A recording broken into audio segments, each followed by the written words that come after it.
Hey guys, welcome back to the channel. So in today's video, I got a new transmission jack to use on my lift. In the past, I've always just worked underneath with a cart and my little jack adapter transmission thing, but I went ahead and got this Vevor one that slides around on all four wheels, and it's actually got a foot pump, so it makes working under the lift much easier. So in today's video, I will go ahead, unbox it, assemble it, and see to make sure we get everything put together right. On a lot of the reviews I read on Amazon, it seemed like people were having trouble putting it together and getting it to actually pivot and move around with all the wheels and everything. So in today's video, we'll go ahead and look at it and see what it's all about.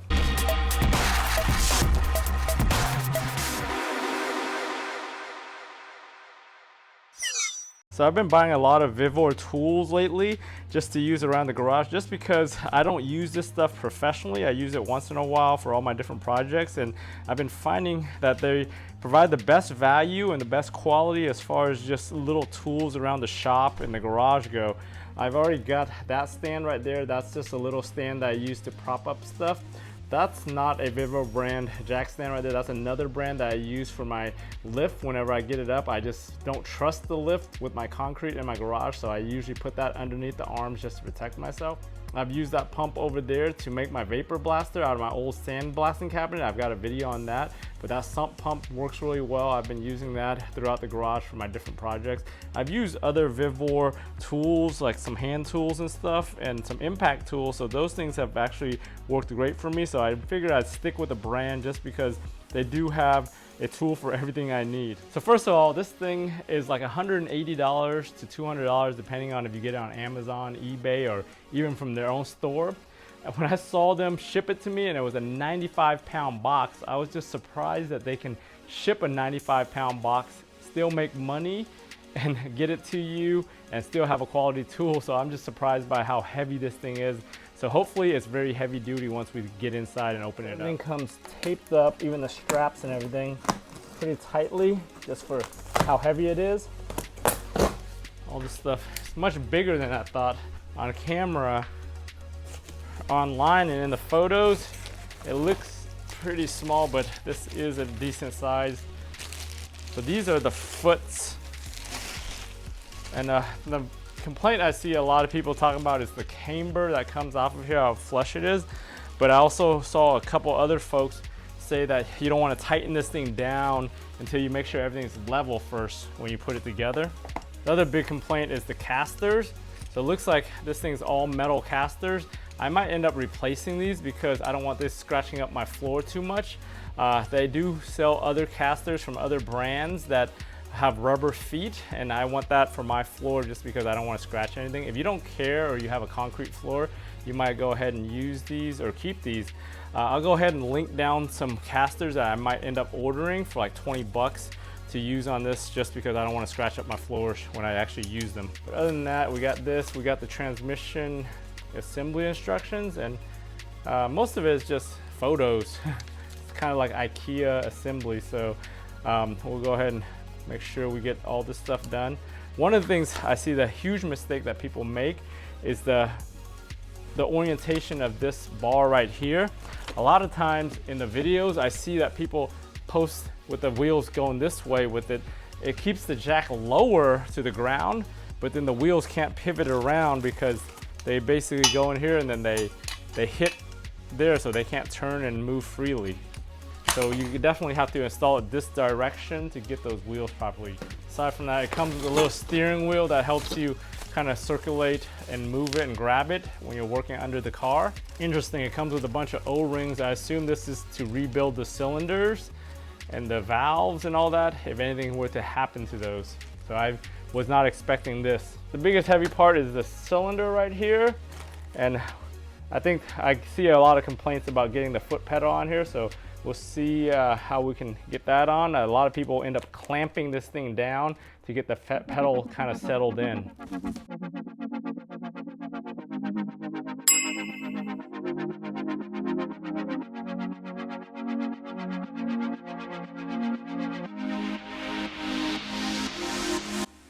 All right, so one of the things it ships with this little thing that's actually zip tied onto here to keep the piston down. But it looks like when I moved it, this thing actually just broke the zip tie and this thing popped out. So now this thing is all the way out, and this is one of the biggest complaints of people trying to get this pedal in there with this thing fully dislodged like this. So the best thing to do is going to lay this thing on the side, get a clamp of some sort to press this thing back down, so we can go ahead and take the snap ring right here off, slide this piston out or this little peg out, put the leg back in here, and then that way we can put it back in. But I'll go ahead and get a clamp and try to clamp this thing down. So we want to get it into position where we can get this thing in there and get this thing back in.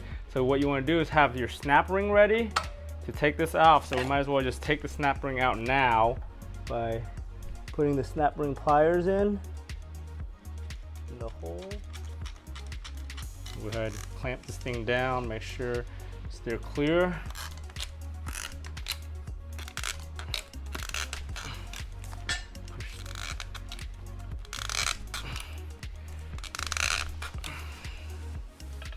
Get that clear.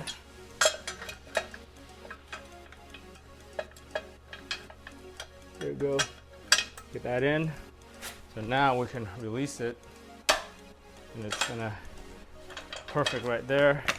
Get the snap ring on. So this one's a little bit difficult, and this is what the complaints were about, just getting that foot pedal in there. So the next part of the install is getting the casters on. As I mentioned earlier, people always make the mistake of installing the casters this way where we can't swing it.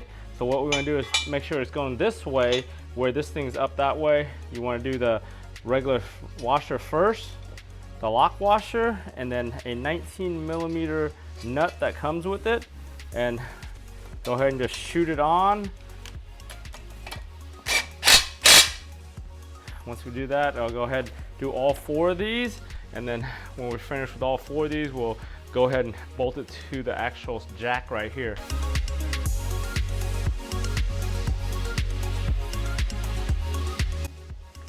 So next thing you want to do is go ahead, get your Allen keys out, or the Allen bolts out for here. What it comes with is 4 of these things, again a flat washer and a lock washer. So you want to go ahead and put that in there. I read some of the reviews of this part right here, and there was a couple guys online that I saw that made it more robust by going ahead, and you see in here it's actually hollow. What they did was they drilled this thing open and they put a sleeve in there for this guy to go in, so there's more strength. But then they also did a bunch of welding and powder coating of this thing. So it was really extreme as far as DIY. Most people don't have that equipment or that welder around to do all that. For my use, I'm probably not gonna have to worry about this thing being robust, but you know, that is an option if you want to go ahead and sleeve this, re-weld it, grind it down, and repaint it again. But one of the things you'll notice is the casters, the ones that come out of the box, you only have the lock on one side. So there's only 2 of the wheels have locks, the other 2 are just straight wheels. And on the diagram, it shows to have the lock near your pedal so you can lock it and step on the pedal on the same side. So that's what we did when we put that together. So the next thing I'm going to do is go ahead and start bolting this through with the same thing. We'll do a flat washer, we'll do the lock washer first, the flat washer. Go ahead and just hand thread these into the actual jack itself, and we won't tighten this until we can get it all up and ready to go.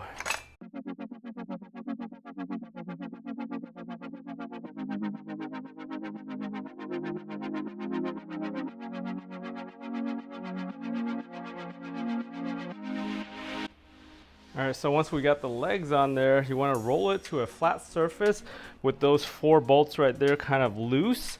And what we want to do is just make sure everything's level and everything's good. And then I'll go ahead and tighten that down. And I'll go ahead and check to see if there's a torque setting on these to tighten them down. I doubt it with these assembly instructions. The torque is probably some ugga-muggas.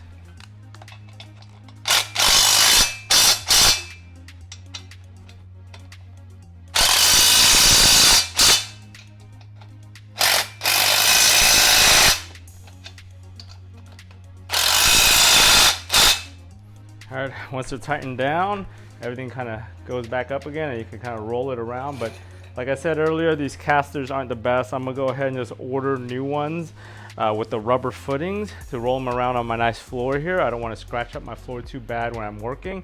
If you guys don't care on your concrete floor, like I said, just leave these metal ones because these are metal wheels on here. Next thing we want to do is get the little steering wheel on here that kind of helps us stabilize and move this thing around. So what you need to do is loosen the bolts that come with it to kind of get it around the lip here. And then once you get it around, you want to go ahead and tighten them back up. Get everything tightened right to the top of this. So you just kind of stretch it out.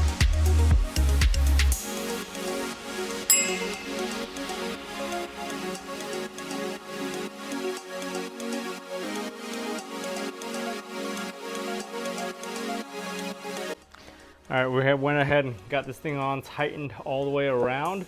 One of the things I noticed, this thing didn't come with any washers, so I ended up taking them all apart and replacing them with my own washers on both sides just to make sure, because this hole is kind of big for it to go into. So go ahead, that's a good idea just to put some new washers in there just so it looks better and it holds better. So we're good here.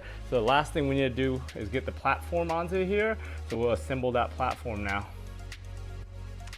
So platform's pretty basic as far as how it goes on. It goes in there, there's a little groove, there's a set screw to make sure that we get it into there. And then once you get it onto there, there's all these adjustments that adjust the angle and everything. So you kind of actually have to turn this thing up because it won't spin around and clear the steering wheel. So once you get it there, it'll clear the steering wheel. And you can set the set screw here, I think it's a 12 millimeter.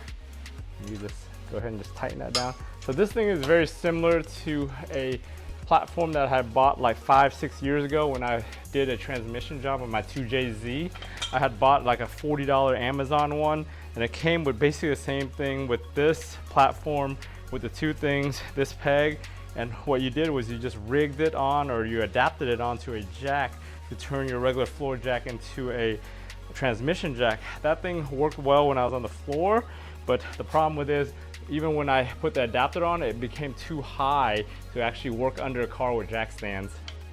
So this thing also has horizontal adjustments, or really forward and backward adjustment, because you have this thing on the side here, so the transmission goes this direction.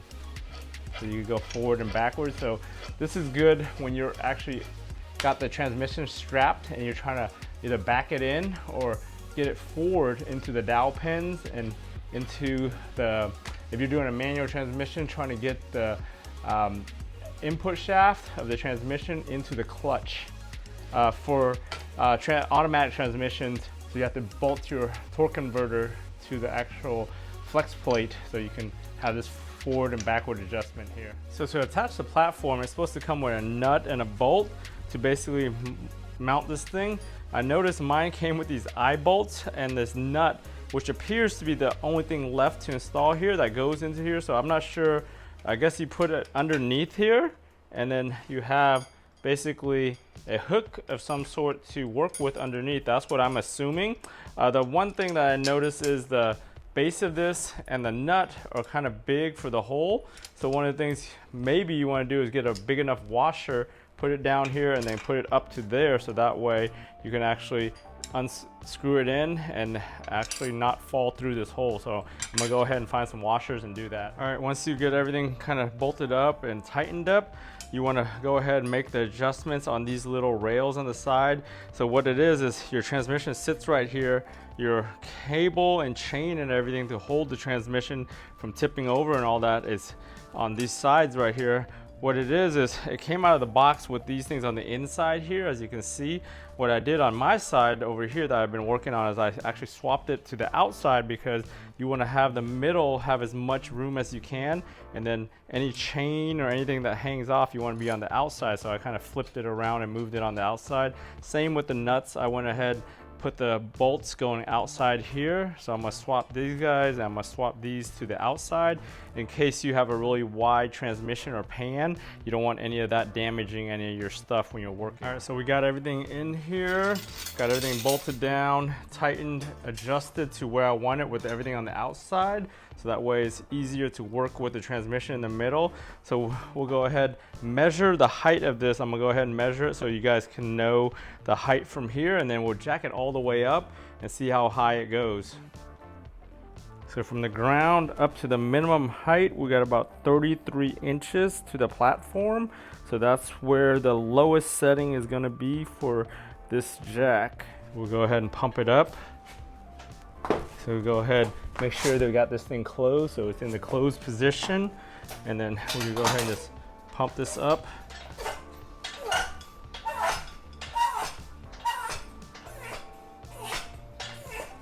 And it's gonna be a 2-level jack. So it's gonna get the first piston up, and once we hit the top of that first piston, the second piston will start going out. From the reviews I read, it's gonna be pretty hard to push this thing back down with no weight on it. But we'll just go ahead and pump it up. So we've got the first, now we're gonna hit the second one right now. So as far as everybody's complaint, the flimsiness of this thing is really the actual platform here, not necessarily the jack or the piston.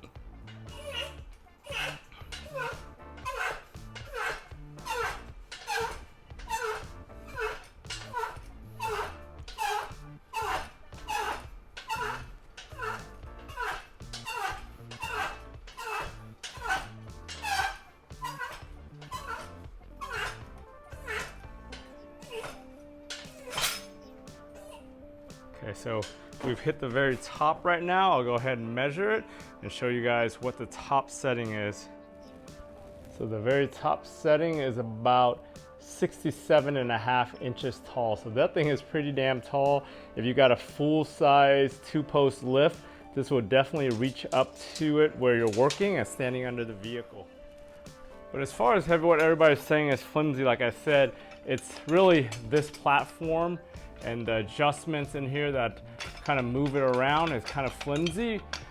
It's not really going anywhere because I don't think this thing is gonna go, but it will kind of wobble as far as having weight on here. But usually if you're taking the transmission down, you're just working right here, you're kind of supported by here, and then you wanna lower it down to work with and move around anyways. You're not gonna be moving the jack or the transmission when it's all the way up here. This thing is heavy as hell. This thing's pretty sturdy down here, so you don't have to worry about that. It's really just the platform. So we'll go ahead, release it, so you can basically just turn this thing the other direction to open the valve up. Then you gotta actually push down on it. The top looks like it goes pretty easily. Yeah, the bottom piston there is gonna need some real weight to get down. Let me see if I can get on here. So the thing was stuck up top, so I couldn't get it to go down. And I realized when I popped it up all the way, it actually locked into place or got jammed into place. So I ended up putting some ratchet straps right there to kind of break it loose and force it down. Once I got it past that little spot where it's stuck, this thing just came down like nothing. So if you run into that situation, you're gonna have to either put something on there to dislodge that lock, or you have to ratchet strap it like I did. I pumped it back up just to test it and go ahead and release this thing. And now you can push it down with your hand. So yeah, if you get into that situation, it's definitely something that gets locked up at the very top and it gets wedged there. Hey guys, thanks for joining me all the way to the end of this video on assembling this Vevor transmission jack. As you can see, it's a very affordable and useful tool, especially if you have a lift at home and you're trying to remove transmissions, differentials, or anything under the vehicle that needs a platform. Even a gas tank, you can remove these side things. Just have the flat area right here to lower a gas tank or any other tank under the vehicle. If you guys need the same product, go ahead and check out the links down in the description. I'll link to the same Vevor product on Amazon as well as their website, so you can actually order one of these. But for the price and the usefulness of it compared to the alternative of doing it on your back or doing it with some rig jacks and stuff like I've done in the past, this thing is really worth the money for the occasional use. If you found this video useful, give it a thumbs up. If you haven't subscribed to their channel, go ahead and subscribe to their channel. Turn on bell notifications to get notified every time I upload a video. Whether I'm working on the car, on the house, on new tools, or whatever I'm doing. If I can do it, you guys can do it. I want to thank you for watching. I'll talk to you guys next time.